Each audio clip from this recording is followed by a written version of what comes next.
एक टीचर अपने स्टूडेंट्स को एक पार्क में ले गए एक पेड़ के पास कुछ दिखाने।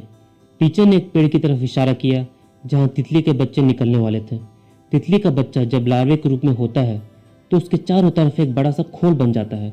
टीचर उन बच्चों को दिखाना चाहते थे कि तितली उस खोल से कैसे बाहर निकलती है।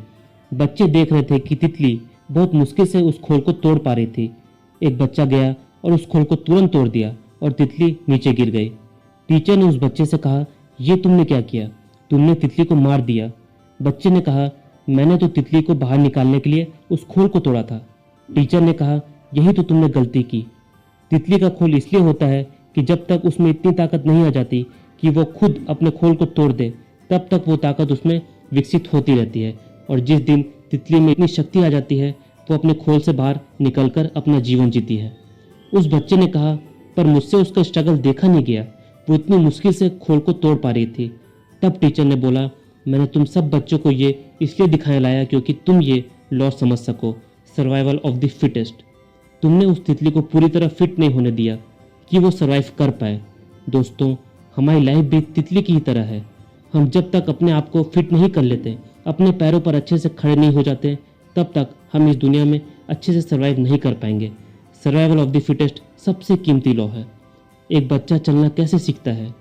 शुरू में वो चलता है घुटने के बल, पर वो असली चलना नहीं है। फिर उसके पेरेंट्स उसका हाथ पकड़कर चलना सिखाते हैं। कुछ दूर बच्चे को चलाने के बाद उसके पेरेंट्स उसका हाथ छोड़ देते हैं और वो बच्चा गिर जाता है। वो फिर उठने की कोशिश करता है और फिर गिर जाता है। कई बार कोशिश करने और गिरने के बाद एक दिन वो बच्चा चलने लगता है। इसी को बोलते हैं सर्वाइवल ऑफ द फिटेस्ट। अगर वो बच्चा गिरने के बाद फिर उठ के चलने की कोशिश नहीं करेगा तो वो कभी चल नहीं पाएगा। जितने भी सफल लोग हैं इस दुनिया में वो ये लॉ अच्छे से जानते हैं, सर्वाइवल ऑफ द फिटेस्ट। हम जब बोलते हैं कि हमें पढ़ने का मन नहीं करता तो हम यूनिवर्स के इस लॉ के अगेंस्ट जा रहे हैं, और जो इस लॉ के अगेंस्ट जाएगा वो कभी सफल नहीं हो सकता।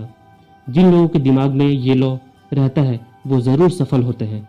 ऐसा नहीं है कि सफल लोग असफल नहीं हुए, पर वो ये लॉ को अच्छे से जानते हैं और जब भी गिरते हैं फिर खड़े होने की कोशिश करते हैं और आखिरकार एक दिन वो सफल हो जाते हैं।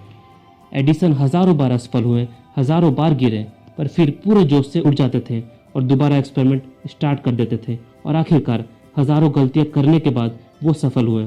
और हम सब उन्हें जानते हैं, उनकी रिस्पेक्ट करते हैं।